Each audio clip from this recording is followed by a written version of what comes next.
Hi, everyone, and welcome to the Solve Climate by 2030 Indiana webinar, Electrifying Indiana.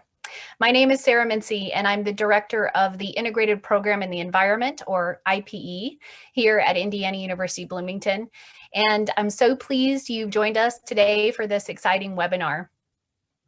IPE was founded in 2012 by the provost and the leadership of the O'Neill School, the College of Arts and Sciences, and the School of Public Health to bring together all the environmental and sustainability scholarship across the various schools and departments on the Bloomington campus. We believe interdisciplinary learning and research are essential to tackle climate change and the environmental challenges that are affecting our health, our communities, and our economy here in Bloomington and around the world. To kick us off today, we have a short introductory video by the national organizers of Solve Climate by 2030, Dr. Eben Goodstein. And so I'll play that now.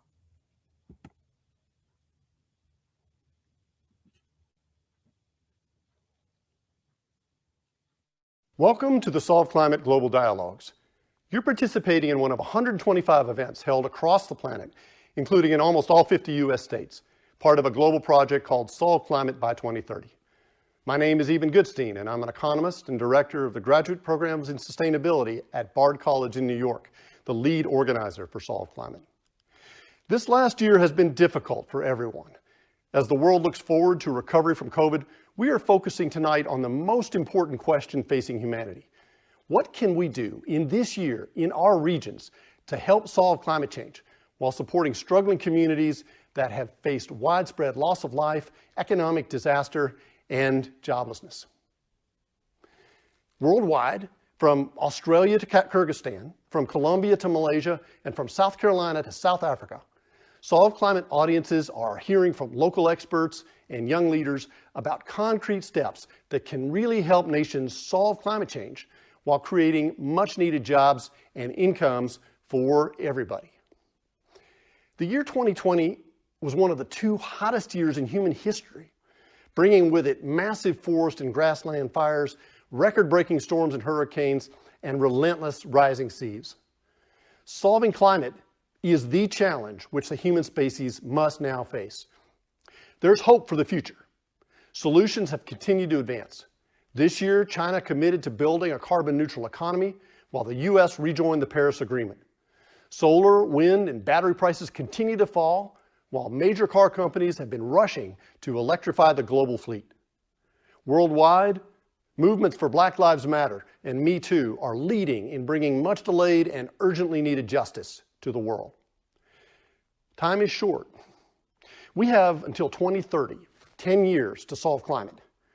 We can get a lot done in this decade. We have the solutions, but only if we focus the world on climate solutions and justice, and then do the work we have to do in our own cities and regions. For students listening, you are the leaders. Without you, the future we envision will not come. I'm asking tonight for your help. We're going to discover powerful ideas for climate solutions and climate justice, and how you can be a part of the solution. But this message must reach beyond those of us who are listening right now. Would you ask all your teachers this week in every subject to make climate a class? The teacher can assign tonight's webinar's homework for the students, and then afterwards have a one-class period discussion. And we mean every subject, from art to engineering, psychology to business, dance to chemistry. Teachers don't need to be a climate expert to lead a discussion about climate change. The Solve Climate project has easy-to-use teacher's guides in nearly every subject and in 3 languages to help teachers make climate relevant to their class. It only takes courage. Don't take no for an answer. Ask them, why not? This is your future. You'll be surprised how many teachers will say yes and thank you. Imagine you, thousands of leaders like you around the world, asking their teachers once every school term to make climate a class. That means every term going forwards, hundreds of thousands, millions of students worldwide in their classes talking about climate solutions. COVID has shown how fragile our global economy and society are to extreme events. It's also shown that vulnerable people are facing the hardest, most damaging impacts. This is also true with climate change. Science has made it clear that unchecked, global warming will mean an unending onslaught of extreme events, causing untold suffering for humanity and all creatures, species driven to extinction, a planet of environmental refugees. And yet, in many ways, this is the most exciting time to ever be alive as a human. We have the tools and networks and technologies to rewire the world with clean energy, reimagine the global food system, reinvent transportation, and regenerate forests and grasslands, and be well on our way to solving climate by 2030. Tonight, we will learn how to do this in our own cities, our own towns, our own regions. Thank you for the work you will do to promote climate solutions and a just world.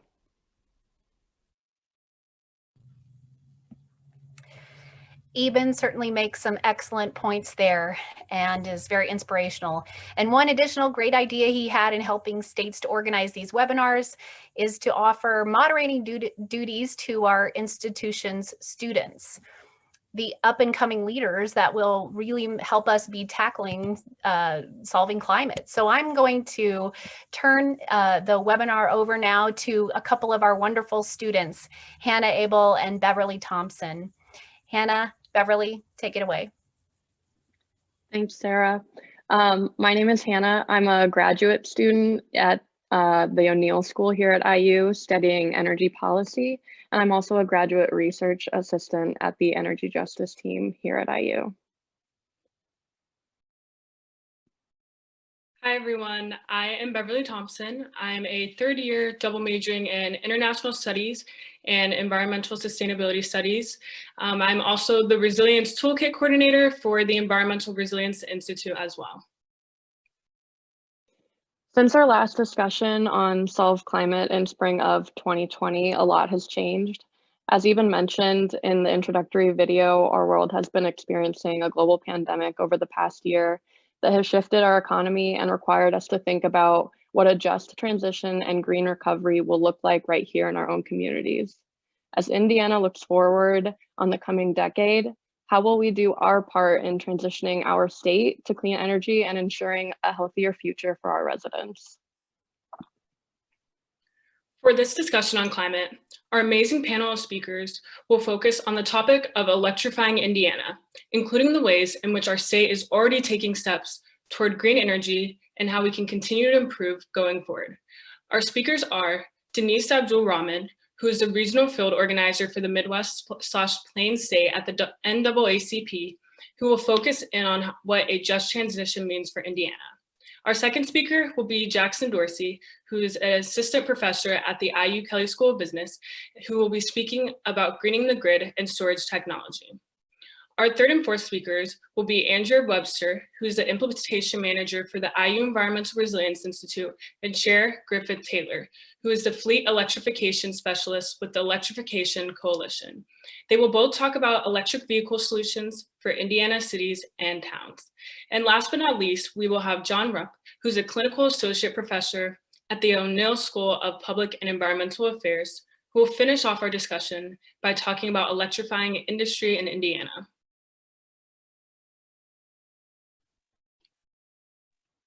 After our first two speakers, we will take a minute to have a quick Q&A session with our audience who can ask questions for the topics that have been covered.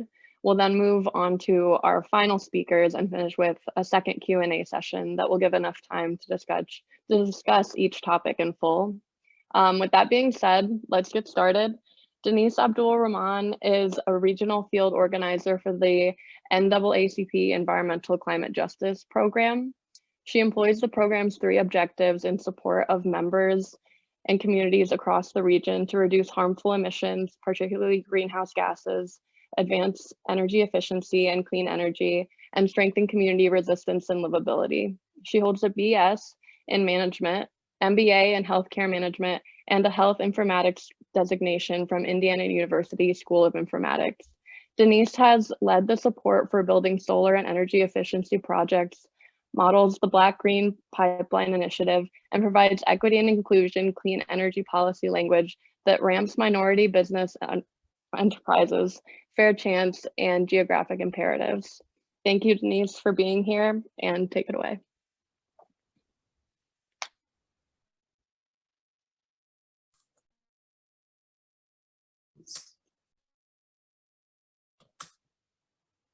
Okay, thank you so much, Sarah, Hannah, and Beverly, and the Integrated Program in Environmental Programs, and looking forward to us all solving climate and creating radical and transformative change. As we imagine or reimagine bold and ambitious solutions, we must ensure that in the center of the decisions are the impacts on people, all life species, and the planet itself. We need to imagine new energy systems free of fossil fuel, nuclear, false geotechnologies that does not address the root causes of the climate change. The climate damage is baked in the cake.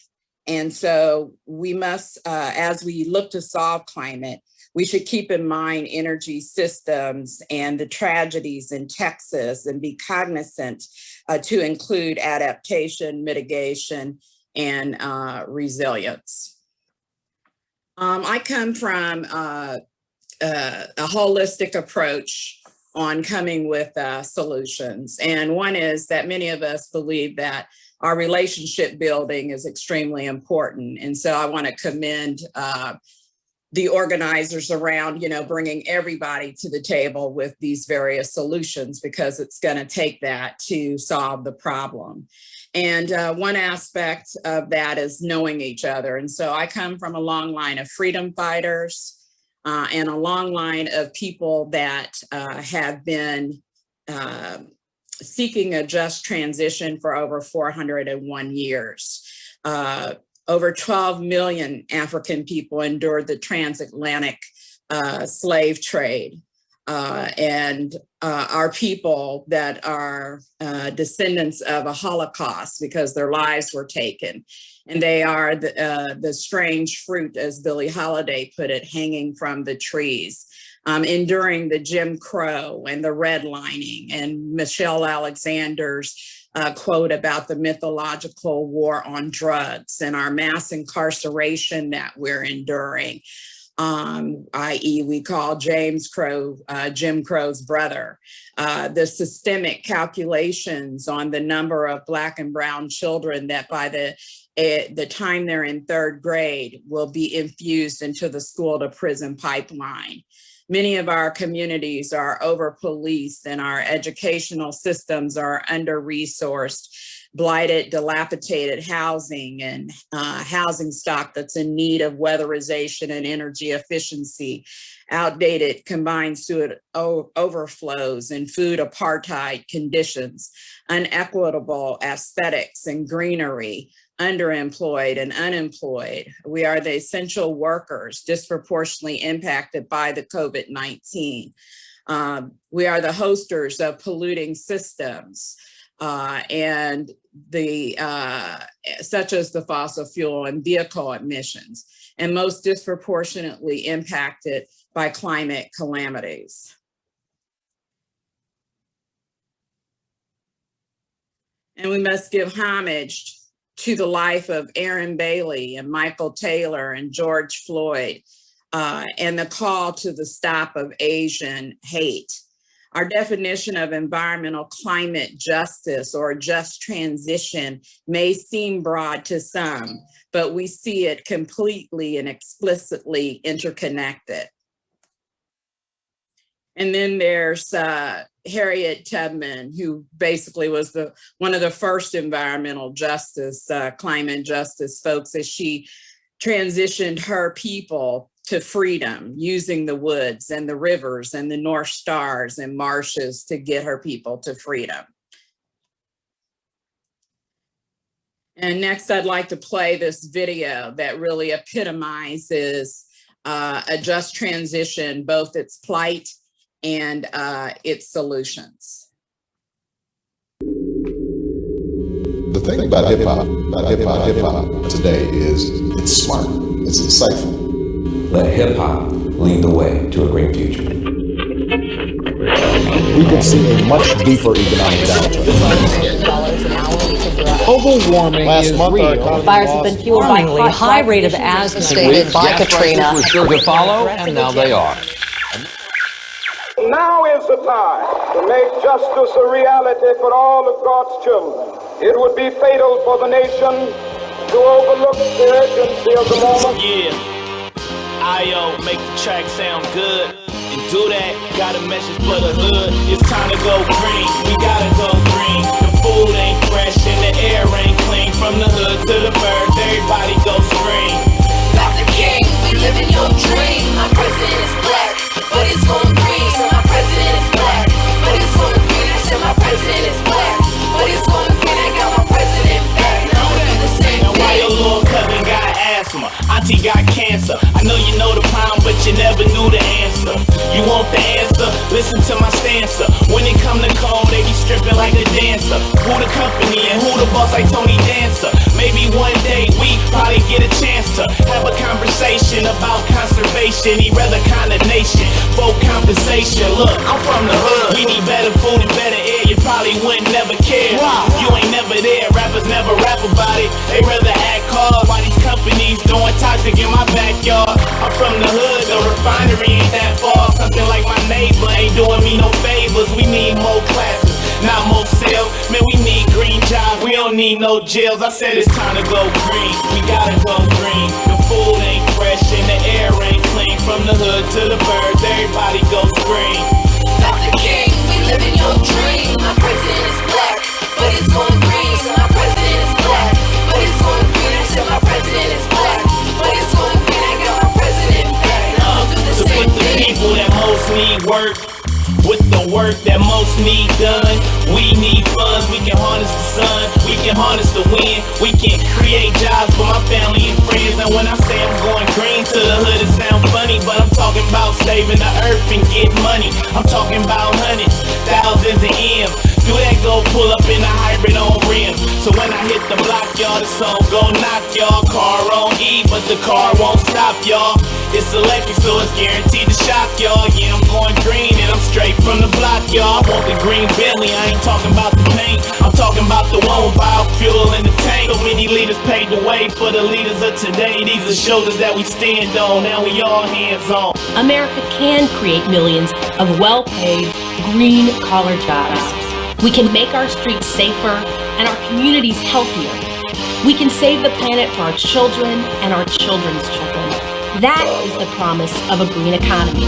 It's time to go green, we gotta go green. The food ain't fresh and the air ain't clean. From the hood to the birds, everybody go scream. Dr. King, we live in your dream. My president is black, but he's going green. So my president is black, but he's going green. I said my president is black, but he's going green. I got my president back, now I'm gonna do the same thing. And we will put Americans to work, making our homes and buildings more efficient so that we can save billions of dollars on our energy bills. We need to ultimately make clean, renewable energy the profitable kind of energy. Develop technologies like wind power and solar power, advanced biofuel, and more efficient cars and trucks built right here in America.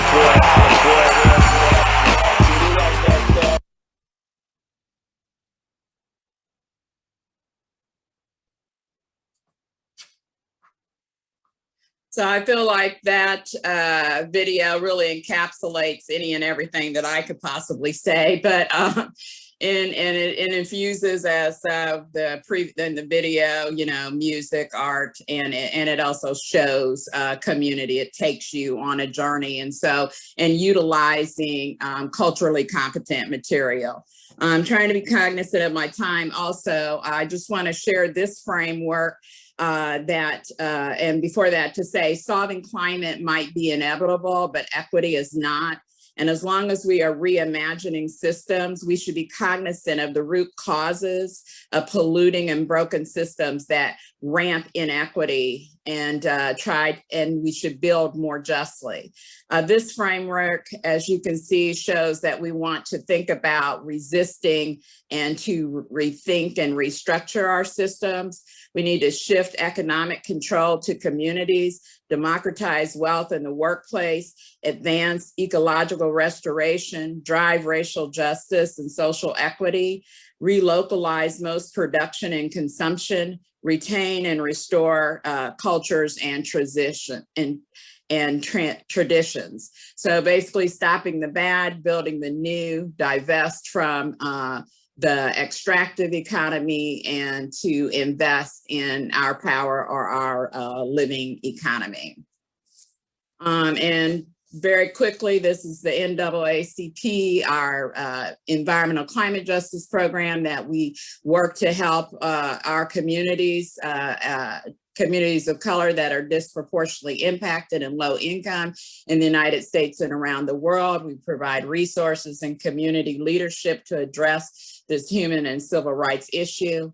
We reduce harmful emissions, particularly greenhouse gases, as part of our 3 objectives: shutting down toxic facilities and helping to monitor and enforce regulation at the federal, state, and local level, as well as infusing corporate accountability. We advance clean energy and energy efficiency, helping our communities to bring minority business enterprises to the table, developing demonstration projects that ensure our communities are accessing the revenue in the new energy economy. African Americans are enduring most of the harmful impacts of energy production. They are reaping few of the energy sectors, according to 2010 study by American Association of Blacks in Energy. African Americans spent $41 billion in the energy sector and only held 1% of the energy jobs. Also, African Americans hold about 7% in the solar energy job sector and 8% in the wind sector. And we also work to strengthen our community's livability and resilience, working on food justice, advocating for transportation and equity. And then real quickly, we have our Iowa folks, NAACP, working to build solar. And we have our president in Cleveland that's fighting for clean air. And we have a president in Illinois that has fought to shut down a coal plant and working for electric vehicle buses and training young people on energy efficiency. And we have our young people and our youth in college that are working on food justice, which helps to reduce transportation and making food systems local, which helps to reduce the emissions. And then, of course, our infamous Power Up program that we launched first in Colorado, but then utilizing formerly incarcerated or returning citizens to build solar was what the model was based off of, and then it was replicated in Compton, California, in Hollywood, California, and then here in Indiana and Evansville, where we trained folks at a demonstration house, and we put solar on a Greater St. James Recreation Center. And we partner with the IBEW along with Midwest Renewable Energy Association. And everything from making children scientists to our Gary people doing climate action planning at the municipalities, to our members calling for community solar and clean energy. We have been organizing, providing policy perspectives on equity at the State House, talking with the governor about environmental justice being central to the 21st Century Task Force.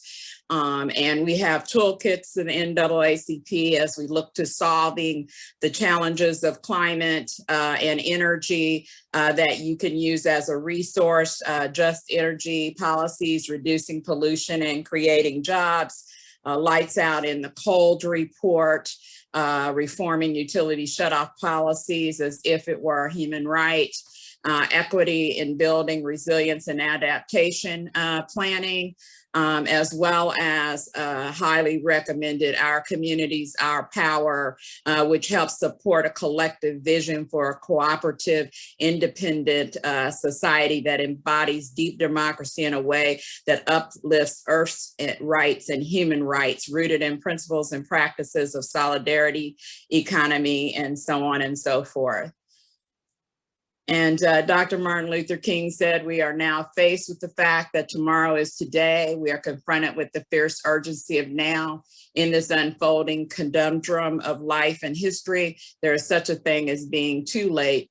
There is no time for apathy or complacency. This is a time for vigorous and positive action. We are done dying, solve climate and the root causes of inequity now. Thank you.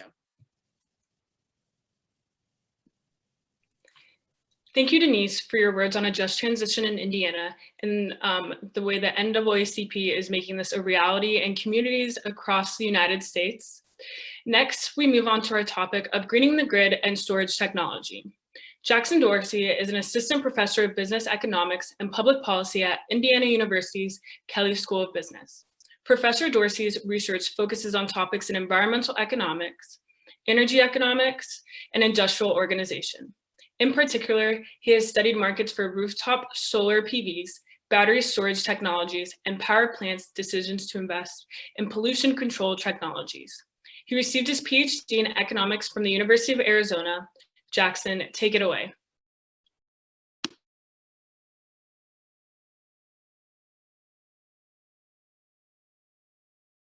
Okay, thank you. Thank you so much for the organizers for putting together this great event. And thank you, Denise, for sharing your insights and perspectives on these really important issues related to a just energy transition. I can find my full screen here.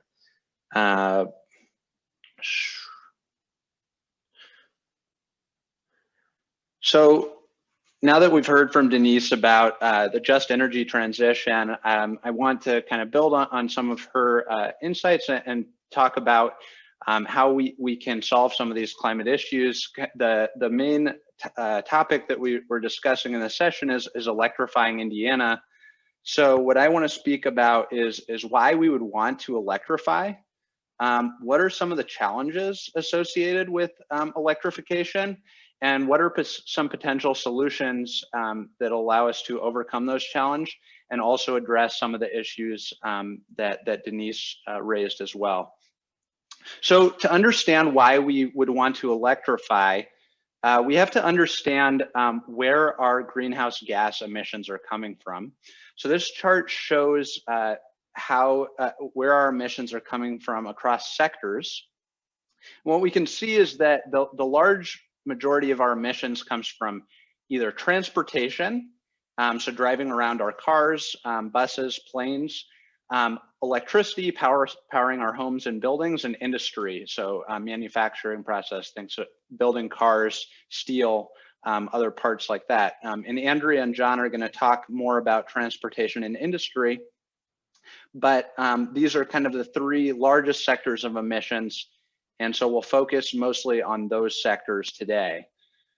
So how are we fueling those sectors? So as you guys are probably well aware of, our energy consumption is being fueled primarily by fossil fuels.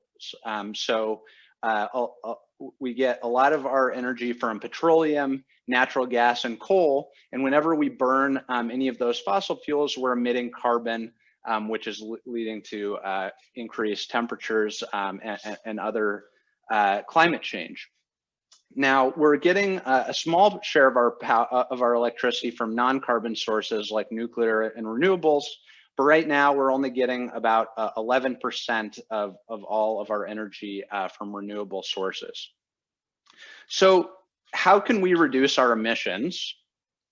Now, there's a few ways that we could reduce our emissions. One is that we can reduce energy consumption. So drive less, use less electricity in our homes or buildings. A second way is we could think about ways to capture and store emissions. And the third main way that we could do it is to transition more towards cleaner energy sources. Now, all of these are going to be potentially important pieces in solving the climate issue. But in the interest of time, I'm going to focus on number 3, which I think, in my view, is the most important of the 3 and kind of the one that you hear talked about the most. So when we think about transitioning to cleaner energy sources, there's several potential possibilities, but you should think of sources like solar and wind. These are resources that don't create any greenhouse gas emissions, when they produce energy. So when we think about solar or wind power, these are energy sources that we can utilize, but they're connected to the electric grid. So why would we want to electrify? Well, if we want to take advantage of these renewable resources, we could use them to clean up our electric sector. But if we want to fully utilize them, we're going to have to also plug in our transportation sector into the electric grid and also our industrial sector into the electric grid in order to take advantage of these resources. Andrea will talk a bit more about the transportation aspects, and John will later talk about the industry aspects.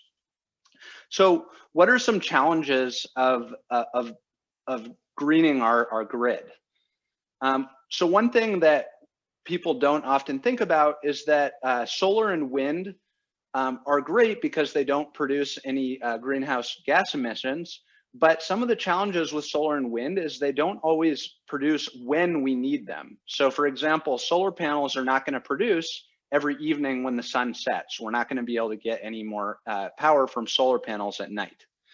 And solar and wind are not always available where we need them. So for example, we often need energy in our cars. Our cars actually aren't big enough to strap enough solar panels where we can actually harness that on our car where we need it at the time. So these power sources are great, but there's some challenges in that we can't control when we get production from them, and we also can't control where we're getting production from them. So to understand a little bit more about this challenge, we should have some understanding of how the electric grid works, which is something that we don't always think about, although we're sometimes reminded of in crises like we saw in Texas, where individuals had power blackouts, but we typically just take electricity in our homes for granted. How the power system works, we can kind of see from these diagrams. We have different power sources. It could be a wind turbine or a natural gas power plant or a nuclear power plant. But these are going to produce electricity, which is going to be sent through a transformer and then go through some transmission and distribution lines and then get delivered to your home, your school, your work. What we don't often think about is that this electric system needs to be very delicately balanced. Every single second, we need to have the exact same amount of energy being produced as we're using. So whenever we turn on our air conditioner, turn on our refrigerator, some power plant has to ramp up at that exact second in order to meet that demand. If we don't have a power plant ramp up whenever we turn on our air conditioner or turn on our television, we're going to have an imbalance on the grid, which it could lead to a blackout. So our utility is thinking really carefully about how to balance how much power is being used and produced. Now, this system works well. It's worked fairly well historically, given that we are using mainly fossil fuels to run the grid. And the reason why it works fairly well in that case is that fossil fuel plants, we can easily turn on and off when we're burning natural gas or when we're burning coal. But if we want to power our grid with solar and wind, we can't necessarily control when we're getting the solar and wind output. We can't just ramp up solar on demand. So how do we deal with that issue? So the one way that we can do it is by developing and installing energy storage. Now there's a lot of different potential ways that we could store electricity on the grid. I won't talk about all of them. I'll talk about one that's we've been making a lot of progress and you're hearing the most about currently, which is large scale lithium ion batteries. So here's kind of a picture of one that kind of looks like an basically the back of an 18-wheeler, but it's basically just a bunch of battery packs strapped together, the same kind of battery that's in your phone or in your computer. And the idea is that if we install a lot of these massive batteries or other types of storage technologies, what that would allow us to do is save energy produced from renewable energy sources for later use. So you can imagine using the sun to fill up these batteries during the day and then withdrawing from those batteries at night when we don't have solar energy available. Now, these batteries are also going to be critical in transitioning the transportation sector. If we have smaller batteries that go into our car, we can withdraw that electricity from the grid and use it not only when we want, but where we want it, depending on where our car is driving around. So that's kind of how the physics would work behind the solution. We've been making a ton of progress on this technology. So battery prices have been plummeting over the last decade, but we still need to make a lot more progress. This chart shows that battery prices have gone down a lot, but if we really want to utilize this technology to get our energy and make sure the energy is both clean and affordable, the price of batteries is going to need to continue to fall. So how can we make sure that that happens and make sure that we're getting to an energy system that's going to allow us to tackle this climate crisis? Well, I'm an environmental economist, so what I spend a lot of my time thinking about is not only, you know, how would we have an energy system that would be more sustainable, but also how can we actually encourage businesses and individuals to make this transition. And one thing that we've seen is that right now the incentives aren't aligned correctly, or else we wouldn't be in a situation where we're polluting so much in terms of greenhouse gas emissions. So one way is we can use policy to create incentives for our utilities and businesses to clean up. One way of doing that is making them pay a tax or a fine on the emissions that they create. And that's going to make businesses consider the full extent of damages that they're imposing when they're burning, for example, fossil fuels. And other ways that we can do this is by providing subsidies for renewables and storage. We've already offered a lot of subsidies for solar and wind, but if we want to fully integrate those technologies, the storage technology is going to need to continue to improve.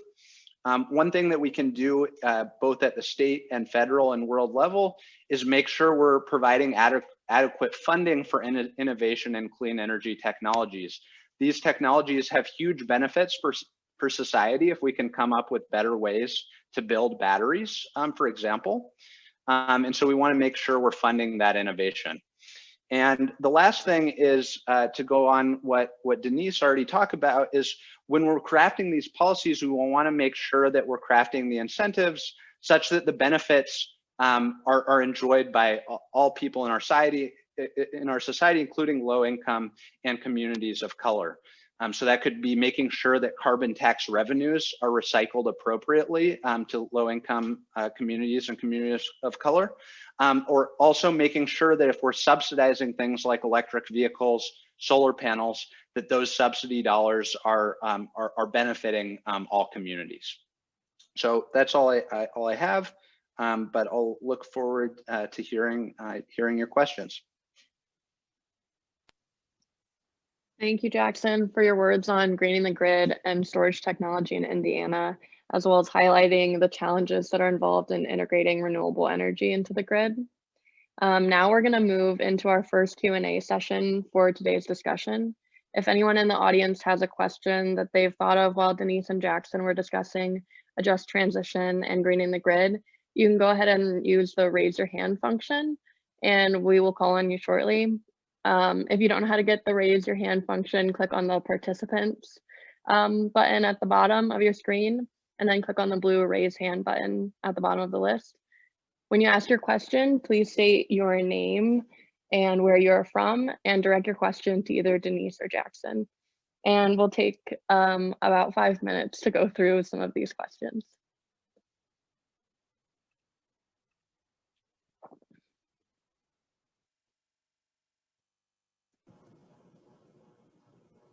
While you all are thinking, we've got one question for Denise.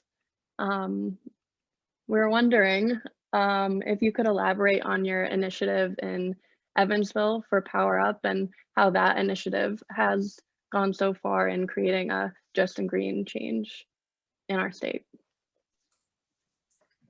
Thank you, Hannah. The Power Up initiative is our Evansville branch is building on that. Again, there was a lot of synergy between the city itself, doing climate action planning, and then the NAACP building solar, and then building in the Power Up job component. That particular model has kind of, not exactly gone viral, but a lot of different entities are asking to write about it. It was written in the magazine, went to 750,000 of the IBE local units all over the nation, and it's being replicated in Northwest Indiana under the name Soul Power. So look for that. They've taken it further. I believe they're getting workforce development dollars. They'll be investing in tech to help the community there, as well as having an actual center to do training there. So. Thank you. I'm going to go ahead and Nancy, if you want to unmute yourself and ask your question. I apologize, we couldn't find the raise hand function. Thank you very much. My name is Nancy Moldenhauer, and I'm with the Michigan City Sustainability Commission. I'm actually the chair.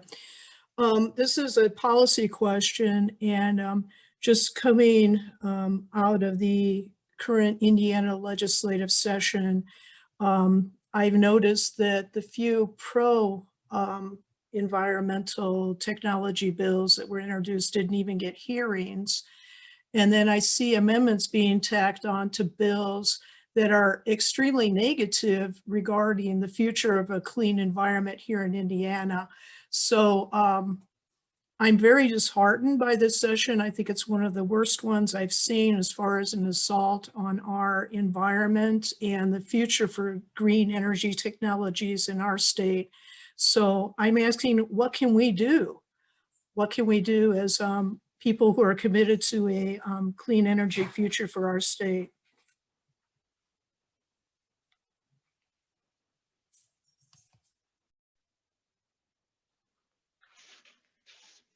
Yeah, I thanks Nancy for the question. I think that those are really important questions, and I share your feelings on the fact that it can be disheartening when these policies don't go through. I don't claim to know the answer to that, but I guess I'll just speak kind of from my own perspective. I think that all we can do is continue to kind of work and think about what are potential solutions to this, and make sure that, you know, we're trying to communicate those needs to our local representatives, either by writing letters or trying to communicate with them that way. And you know, I spent a lot of time researching and trying to figure out, you know, what are the best policies in terms of policies that are going to lead to good environmental outcomes, but are also going to not be too expensive, because, you know, we want to make sure that they're feasible and attractive to policymakers that may have different types of agendas. And you know, that's all we can do. That's my perspective, but I think that your concerns are valid, and I share them as well. It looks like we have a question from Randy. If you want to unmute yourself, Randy H. Hello, can you hear me? Okay, I'm at IU Southeast. I was former coordinator of our new sustainability program. Question we often get, and I think a lot of us are wondering, is IU is one of the largest employers and energy users in the state of Indiana. And I think IU's done some good things in communicating to particular rural communities for climate energy issues.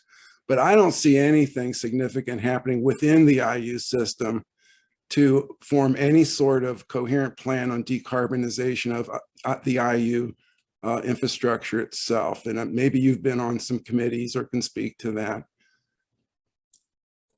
Jackson. No, so yeah, Randy, thanks for the question.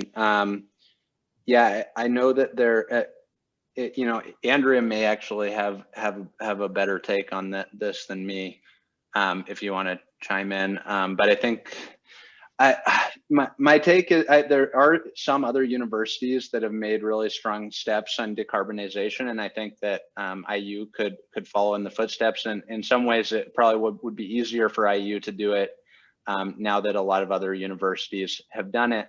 I think universities can be kind of a good role model in that sense, in showing how transition could happen on a larger scale. Obviously, these problems are very large scale, but we'd hope that our universities can be leaders and kind of show the way of how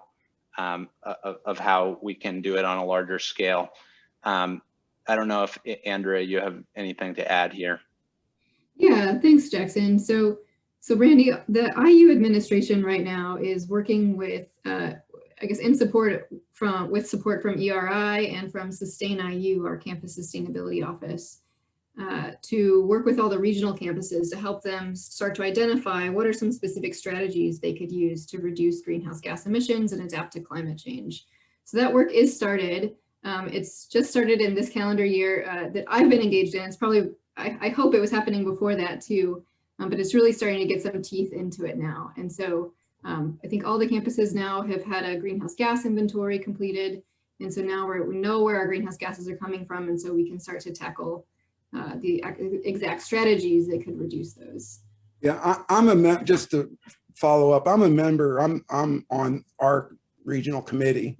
And so I'm aware of what's going on, but I would encourage people, the way to do this is going to have to come from a major commitment starting at the state legislature. And it's going to require, you know, we will do what we can to chime in and get a report together, but what's going to take is hiring engineering firms to come in and come up with decarbonization plans that can be enacted. And that's going to require commitment from the top down and bottom up. And I study this quite a bit. And a campus like Southeast, we could be carbon neutral in 5 years and make money on it. And all it would take is, and you could do it in 2 years through carbon purchase agreements. And also we have a lot of land that you could I've even done some calculations on solar power. So this can actually be done more easily than some might think. But there are ways to do this relatively easily with the commitment. That's all. Thank you, everyone who put your questions in the chat, and thank you, Denise and Jackson, for providing your insight on these topics. If you had a question that we were unable to get to, we will try and circle back at the end of the webinar and also provide contact information for how you can follow up with our panelists if desired. We are now going to transition to our second half of the webinar, beginning with a discussion on electrical vehicle solutions for cities and towns in Indiana. Andrea Webster is the implementation manager at Indiana University's Environmental Resilience Institute. She works closely with Indiana mayors, county officials, and their staff to guide local climate action. Andrea has developed and launched several resources for Indiana's local governments, including the Environmental Resilience Institute Toolkit, the Hoosier Resilience Index, and the Resilience Cohort. She received a Master's of Public Administration from the Maxwell School of Syracuse University and a Master of Science in Environmental Studies at the Sunny College of Environmental Science and Forestry. Andrea is also a graduate of Indiana University. Cher Griffith-Taylor is a fleet electrification specialist with the Electrification Coalition. There, she supports fleet electrification programs, advising public fleets to successfully plan for, procure, and deploy electric vehicles. A persuasive advocate and a skilled coalition builder, her professional stakeholder coordination experience increasingly aligns with her personal interests in ensuring more equitable outcomes from investments in emissions-free technology. Thank you both for being here, and you may take it away.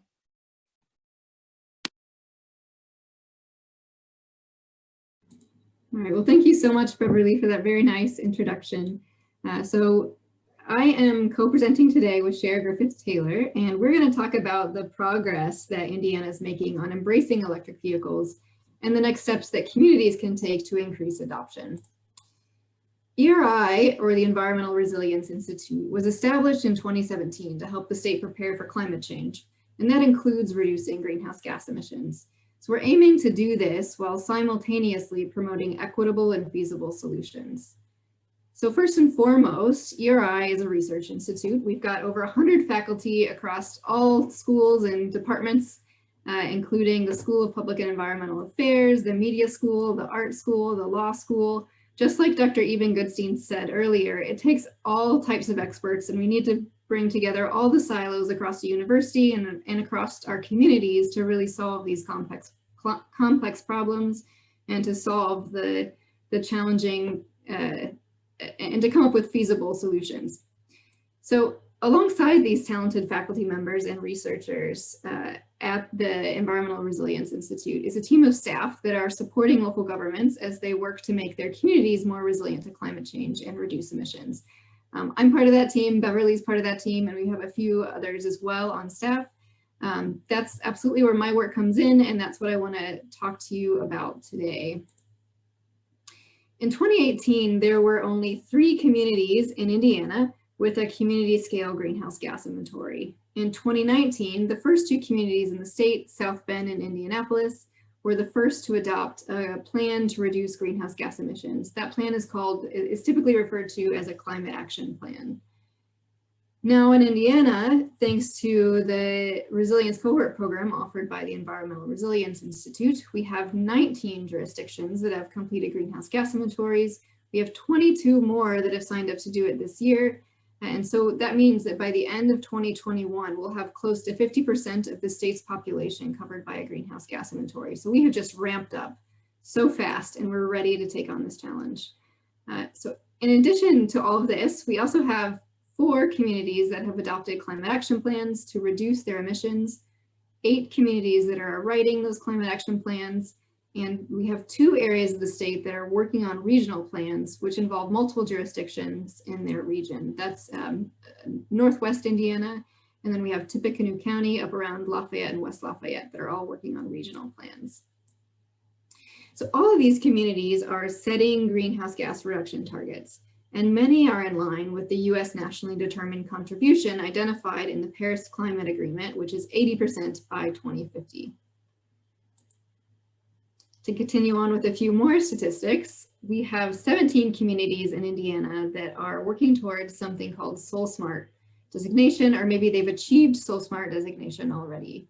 So to get bronze, silver, or gold designation, a local government has to complete a series of credits that break down barriers for residents and commercial entities to install solar, thus making the community more solar friendly.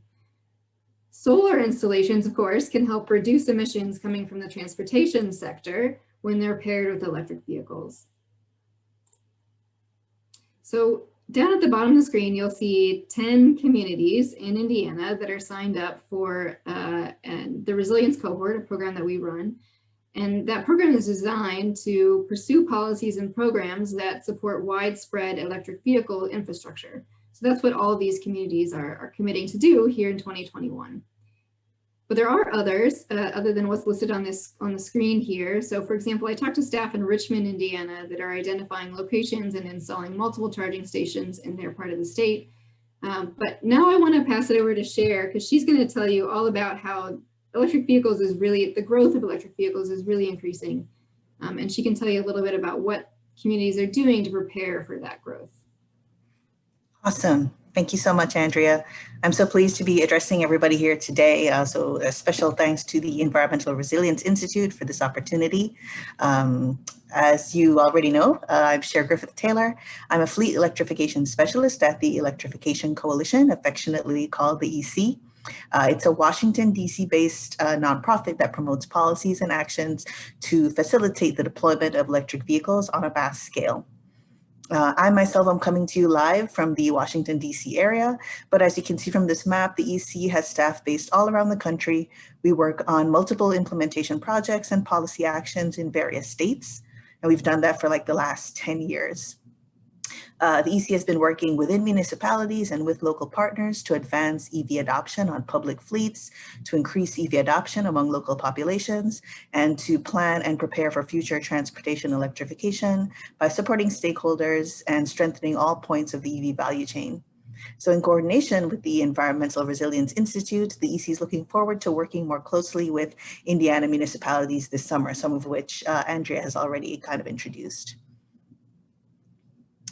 So this is just a quick graph I pulled from the Alternative Fuels Data Center. That is a website resource brought to you by the Department of Energy.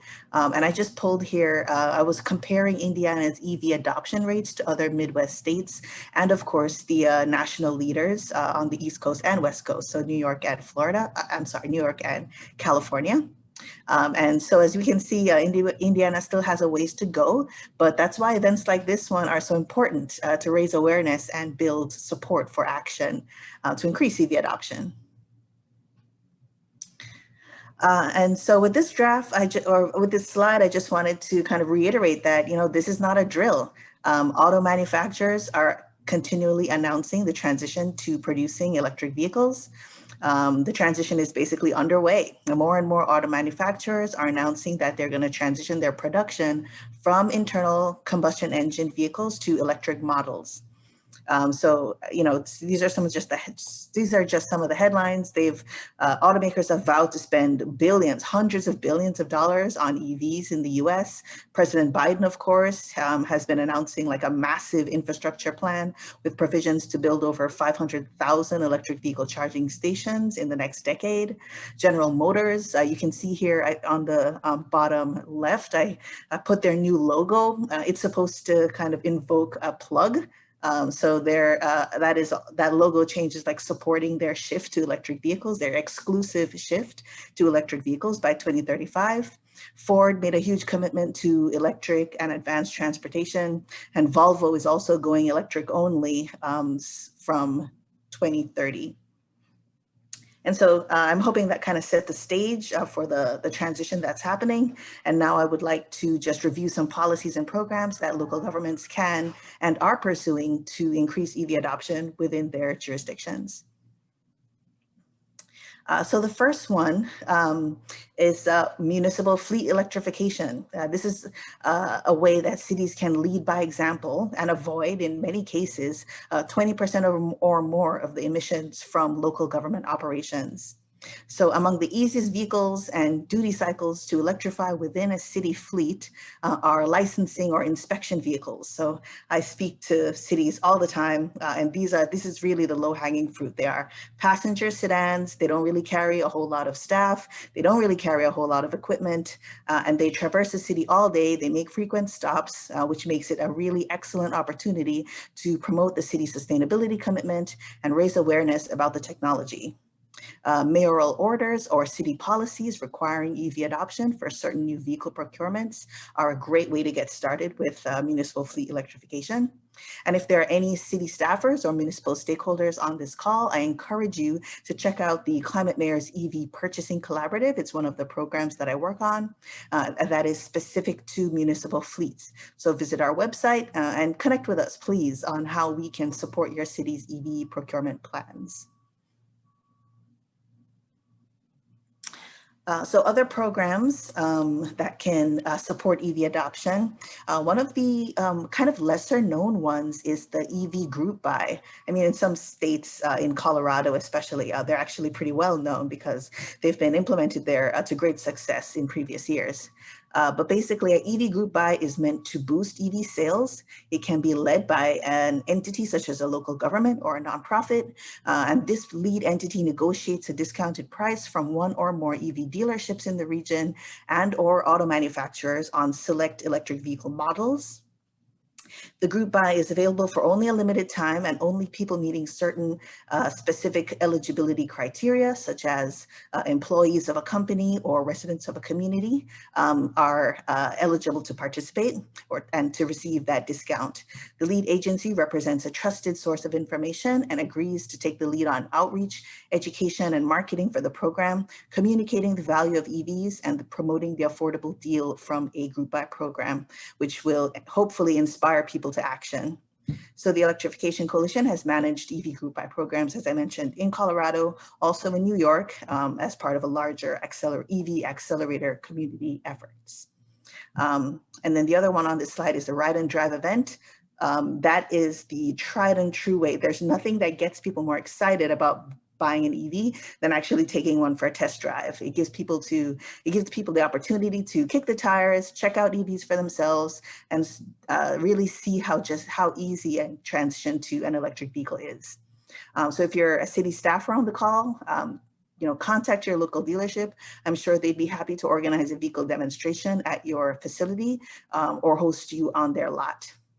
And of course, last week was actually the kickoff event for Drive Electric Earth Day, which is presented by Sierra Club, Plug in America, and the Electric Auto Association and other local partners. And these kinds of events, their aim is to combat the stereotypes and myths associated with EVs and EV drivers, increase access to information, work to promote EVs in lower income and more diverse communities, and to kind of break down those barriers to EV adoption. On this slide, I want to talk about policy. The specific policy I want to talk about that's gaining a lot of traction with municipalities is EV-ready wiring codes and ordinances. So it's one of the most effective and low-cost strategies for states and local governments to encourage the adoption of EVs. And more than half of all drivers today do not have reliable access to a dedicated off-street parking space, which is what is the ideal setting for predictable, accessible EV charging. So as you can see from this graph, I'm not going to go into too much detail, but there are kind of 3 levels for EV-ready wiring ordinances. The EV-capable, which means you can put in the, sorry, one second. I'm sorry, you have, sorry about that. EV-capable, EV-ready, and then charging station installed. I'll just move to the next slide. And then some other actions by municipalities, right-of-way charging. Cities can incorporate charging into the urban landscape over the long term. They're encouraged to support clusters of fast chargers in highly visible on-street locations, which is important to support EV ride-hail drivers and taxis and other high mileage vehicles. You can, as a city, you can incorporate electric charging into streetlights and power pole charging to provide access that way. That's a very popular program in California. And then, of course, protecting EV designated parking spots. So you can do that with signage, and of course, do that kind of enforcement in coordination with parking enforcement in the city. Just move to the next slide. And then, of course, providing EV infrastructure at multi-unit dwellings, like apartment buildings. They should not give up hope of driving an EV charger just because they don't have their own driveway to charge the vehicles. So there are lots of policy examples available for removing restrictions for EV supply equipment installation at multi-unit dwellings. And this is crucial to further EV adoption among that specific demographic. And of course, workplace charging. If you can't charge at home, the next place to charge is the place where you park your car 8 hours or more a day. So that's a much needed low-cost access,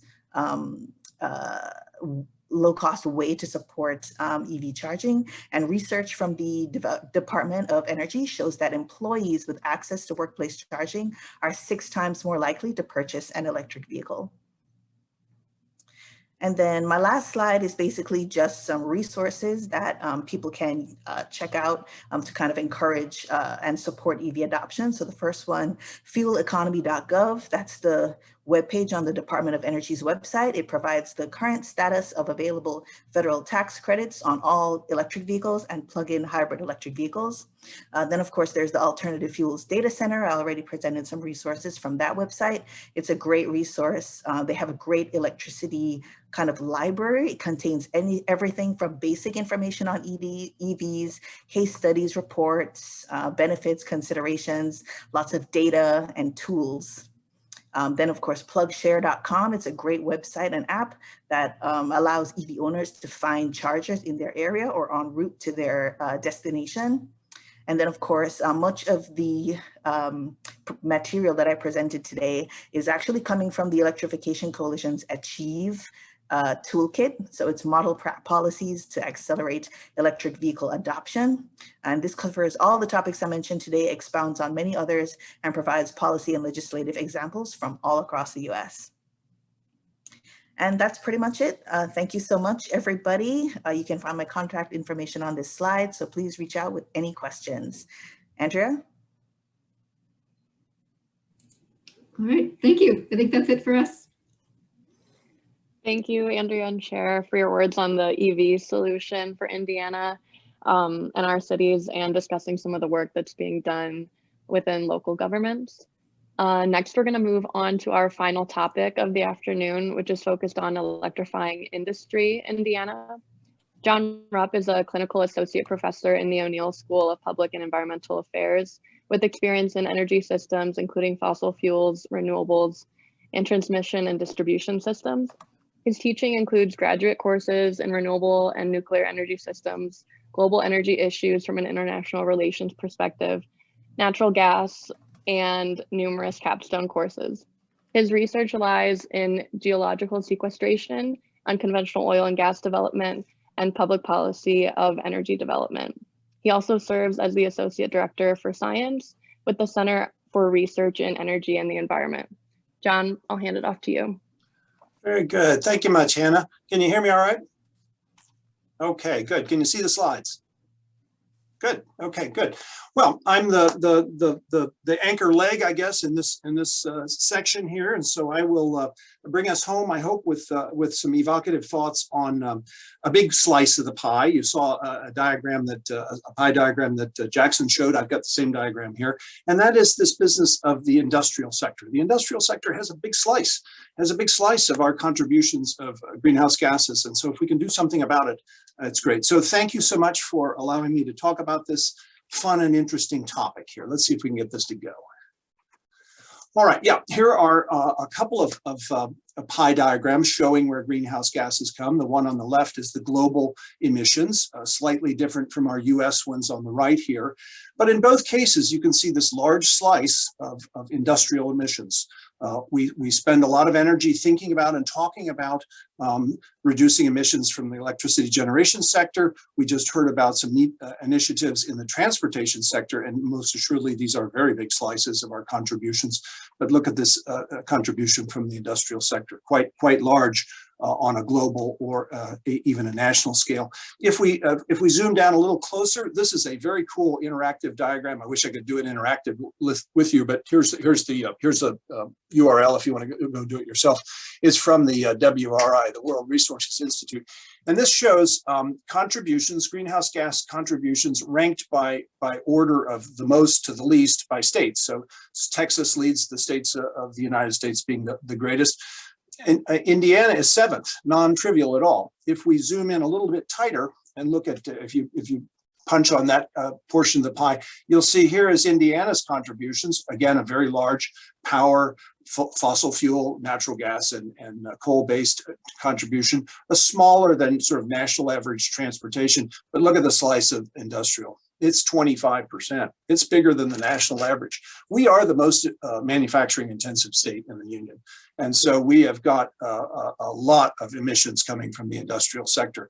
About a quarter, or 64 million metric tons of CO2 equivalent out of our 252 annual metric tons is coming from industrial point sources of manufacturing.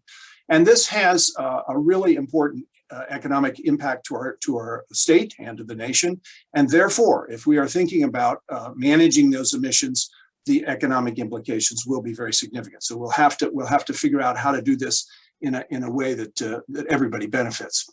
There's some good news. The industry in Indiana has been reducing their greenhouse gas emissions. This chart over here, again from WRI, shows pluses and minuses. So this 0 line here, above this 0 would be additions, states that have added emissions, and those below have reduced theirs. And this is 2014 compared to 2005. So about a decade change in time here. Here are the key here is the blue is the generation portfolio, the industry that makes our electricity, and then yellow being these industrial sources. I've highlighted Indiana here. And a lot of states have reduced their greenhouse gas emissions in the electric generation world, fundamentally by switching from coal to gas, but also with the addition of significant amounts of new renewables. Indiana is in that same realm. We have reduced our emissions over that decade compared there. But notice that the industry has also reduced their contributions. So things are happening, but I would say they still remain significant. You know, we as a state are 1% of the entire emissions of the whole nation. Not trivial, not trivial. And let's even bore down even further. Here's some data from our own ERI, from our own Environmental Resiliency Institute here at IU on a city by city basis. And so we can see here that if we contrast, and I just randomly chose a couple, which I knew would have a high contrast, Fort Wayne, a somewhat industrialized city, and Gary, a very industrialized city. And so if you look here at these contributions, these percentage contributions, you can see that there's a moderate amount coming from the industrial sector. But if you look at places that are specifically industrialized, you have very large percentages. So our solutions, whatever they may be, are going to be, you know, regionally specific, state specific, community specific, as we think about these mitigating technologies for reducing the greenhouse gas emissions. Where do they come from? What are the sources for these industrial greenhouse gas emissions? Well, we're the #1 steel making state in the union. So we have a series of blast furnaces, and there's a lot of heat required in a blast furnace. You have to heat up the feedstock that goes in. You put in coke, which is a coal-based fossil fuel stock for as a reductant and as a source of energy, and you also then use a series of fossil fuels to heat the thing up. So we need lots of heat in many of our processes. Steel making, calcining of materials in a kiln to make cement is a very greenhouse gas intensive process. So we've got some big industrial sources in some very basic processes that are present in our state. What are we going to do to fix it? How can we mitigate these emissions? What can we do? Well, we can plug leaks. And traditionally, I mean, this is sort of a plumbing question, you know, this is sort of like there's lots of tubulars, there's lots of process steps in these systems. They can be really efficiently and effectively made to work really tightly. And so we can plug leaks. That's a low-hanging fruit. We heard that term once before. This is something that we can do that starts the process. We can use those fuels and that heat more efficiently. And that was #1, I think, on Jackson's list, is whatever we do, let's do it more efficiently. The engineering and technology community has been thinking about this for a long time. And indeed, that's why that bar on that one graph was improvement, because fundamentally energy is a cost to manufacturing. They have to purchase sources of heat. And so if they can use fuels and heat more efficiently and effectively, they absolutely want to do it, but there most assuredly is room for innovation in that realm. So there's ways of doing things with the current technologies, but we can certainly do things more efficiently if we change and innovate our fundamental manufacturing technologies. And the last one is we can switch to non-carbon sources of heat.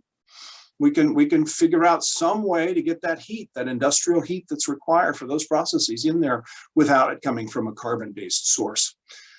I would say all of these approaches currently have some significant challenge and limitations for commercial deployment. That is that the technologies, there's some bench scale stuff, there's some research stuff that's going on out there, but many of those are pretty limited in terms of saying you're gonna put that onto a cement kiln or a production steel facility of some kind. Many of those technologies are technically more complex than doing carbon-free generation of electricity. So even with carbon capture and storage, which is a technology that you can put onto a point source like a power plant that has a flue gas stream, and you strip the CO2 out of that. When we're talking about some of these manufacturing processes, they're quite quite technically complex if we're gonna figure out how to get the carbon out of their waste stream. And we most assuredly will be costing up things. There's just no way that some addition of these kinds of technologies will be a significant cost to the producers. And how we bear that as a society is something that we'll have to decide. We need to internalize the externality called climate change and emissions, and manufacturers have a very big slice of that. So we as consumers will somehow have to bear that cost. Here are the sources of non-carbon sources of heat. So we can use electricity. So that is the theme of our state this year, electrifying Indiana. So we can use electrical heating. That's a very prominent one, and people are thinking about that. Obviously, the steel industry has done that through some forms of their production through the years. There's even small modular nuclear reactors, or ways of using nuclear energy to make heat, to use that heat in processes. We as a agricultural state have a lot of biomass, and we do a lot of biofuel production. Potentially we could use some of that biomass and that biofuel in some of our industries. My personal favorite, of course, as a geoscientist and a person who's been involved since 2004, when we first started talking about it, is carbon capture and storage. That is, we capture the CO2 that's coming from our emissions, and we store that geologically in the deep subsurface. And one of the, perhaps maybe the most exciting one is a big transition. And you've heard about this in other contexts, not just in the industrial context, but changing to a hydrogen economy, changing to hydrogen being our fundamental source of an energy carrying substance. And this could potentially take advantage of some of the systems we have in place. Our natural gas system potentially could be utilized to move hydrogen around, and we could handle it in some ways. There's a couple of forms. You may have meet these terms if you ever look at hydrogen: blue hydrogen and green hydrogen. Blue being made from natural gas with CO2 capture and storage, and then green hydrogen, the most desirable, being made by the electrolysis of water. That is, you're using a carbon-free source of electricity to split apart water molecules and make hydrogen. So green hydrogen is the holy grail. That's where we'd like to go. And so hydrogen and a hydrogen economy would really do a lot of things for the industrial sector. My final slide, I think, is the recommendations. You've heard some of them before. We have some that are unique to this realm. That is the technological innovations that are going to be needed are really important in this thing. So making this intense heat that's used by a lot of industries is going to be a technical challenge. How are we going to swap out these fossil fuels that actually very effectively give us that heat with non-carbon sources? So we need technical innovations. Carbon capture and storage will probably be an important part of that process. It may be transitional, but it certainly will be some aspect of industry's management of carbon emissions. So CCS is one piece of the puzzle. Public-private partnerships, I think, are really helpful to help industry move forward. In fact, that would be an answer to a couple of our questions that we had.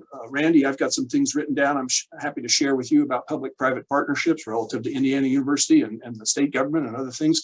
But here we've got the private sector, big-time corporate entities along with the public sector. So I think it's going to be necessary to have public-private partnerships, government and private sector things working together.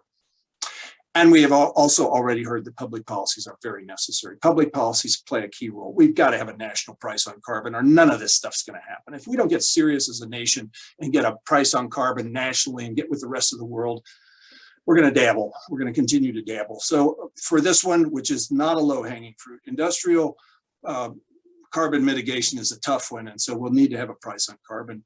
Obviously, things like incentives and disincentives, taxes are a very important public policy. And we've got to get our consumer base to support it. So those people that buy cars, those people that buy cement, we all do that. Every one of us does that. We are going to have to figure out how we can pay for the externality called greenhouse gas emissions from our industrial sector. So it's a fun, I think, and neat technological place. A lot of this came from, some of my charts came from work of a colleague, Julio Friedman, who's up at Columbia doing work on heat sources for industry. So with that, I give back the floor to, I guess, our moderator, Hannah, and where's my second, Beverly, I think. Yeah. Thank you, John, for your insight on the electrifying industry, industrial mitigation strategies, and policy recommendations. We are now going to begin our final Q&A session of the afternoon.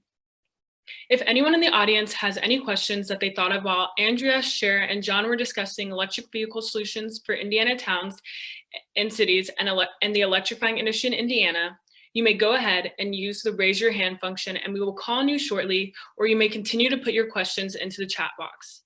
As a reminder, to get to the raise your hand function, click on participants at the bottom of your screen and then click on the blue raise hand button at the bottom of the list.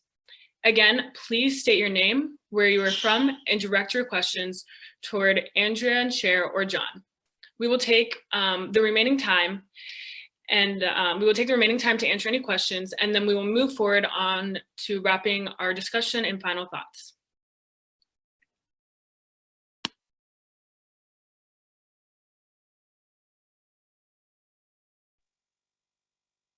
Sawyer H, if you want to unmute and ask your question.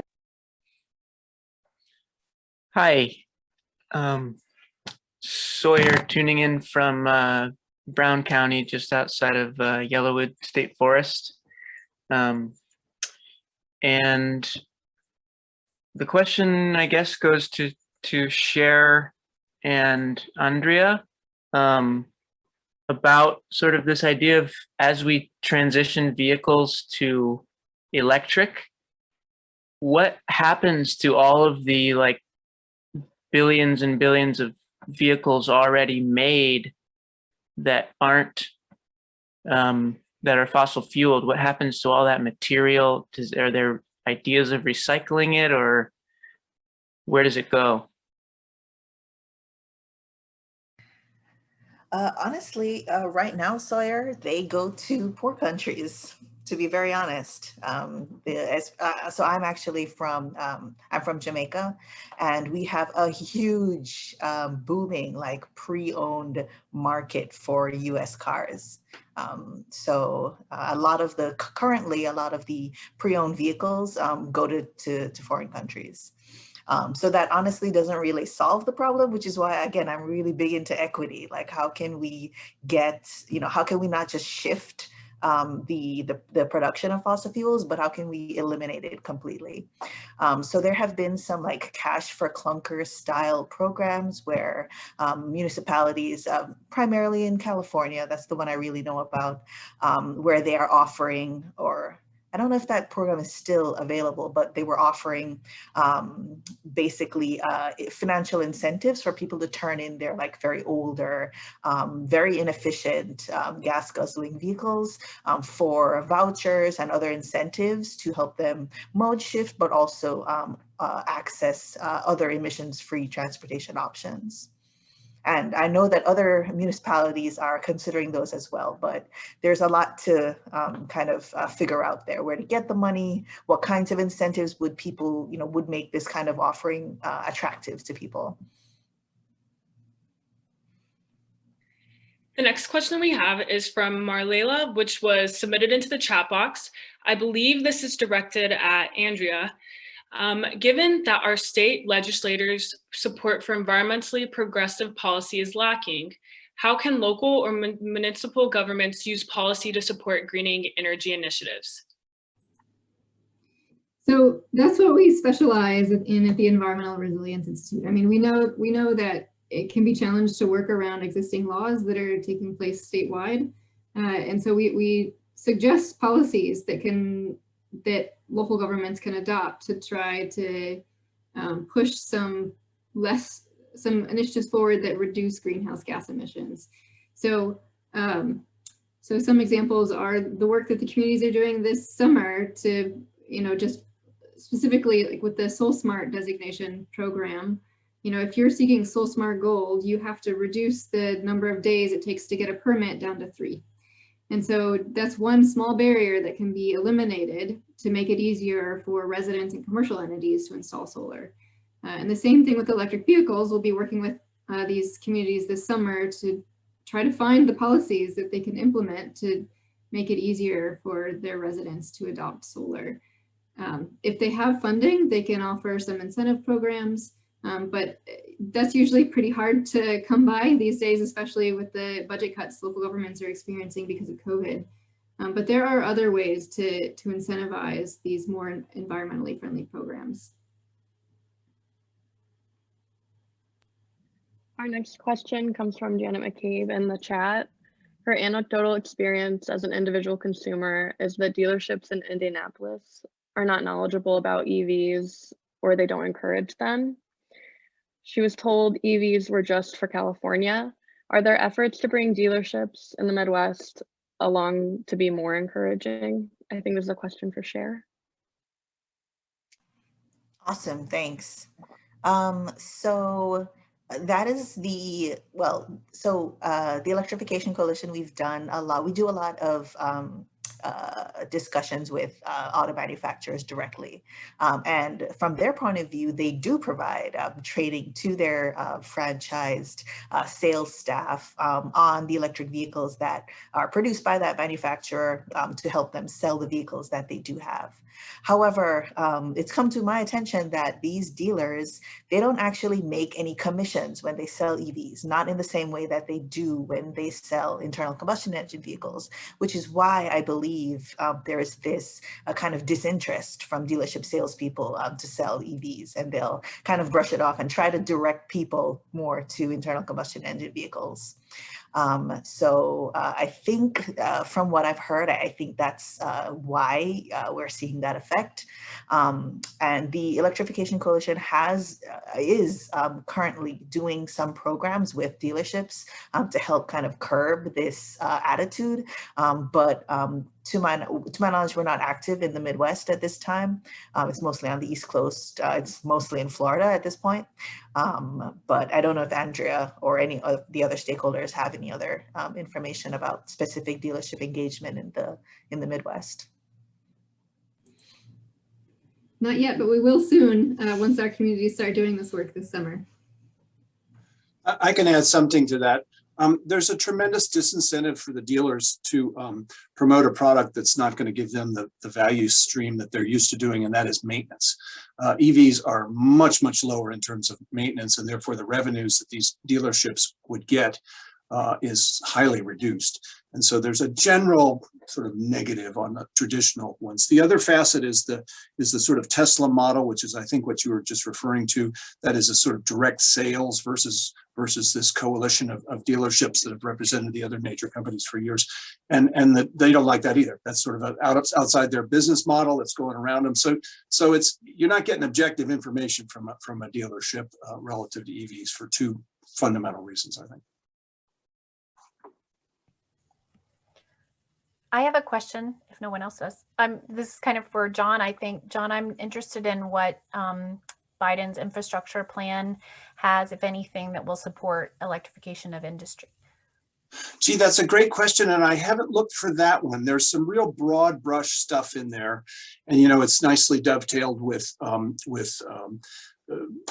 building economic development, equity of distribution resources and the like. And I think they don't really have the resolution down to that point. There are some lines in the DOE budget where you can see some things like that. That's before the infrastructure thing. So our federal government's been doing it for some time, doing R&D, because the tech innovation is really a big deal. And so if some ways of putting that industrial sources of heat into these processes can be changed, that there's some research things there. I don't know directly if they're saying we're going to subsidize that, but it's so heavy on economic development, they will, take a look at one of those pie diagrams. You got to think about revenue. You will immediately come to that.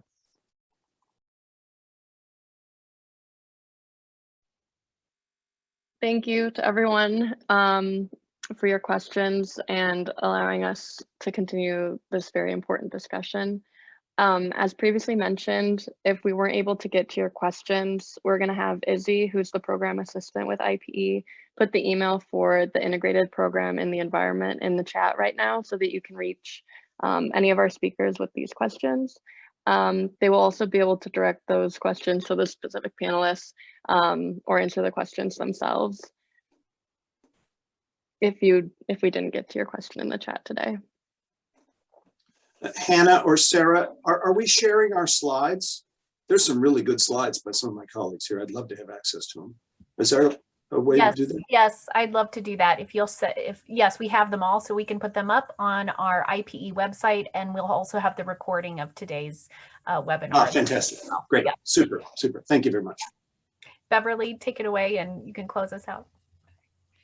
Yes, thank you everyone. This brings us to the end of Solve Climate by 2030 Indiana webinar.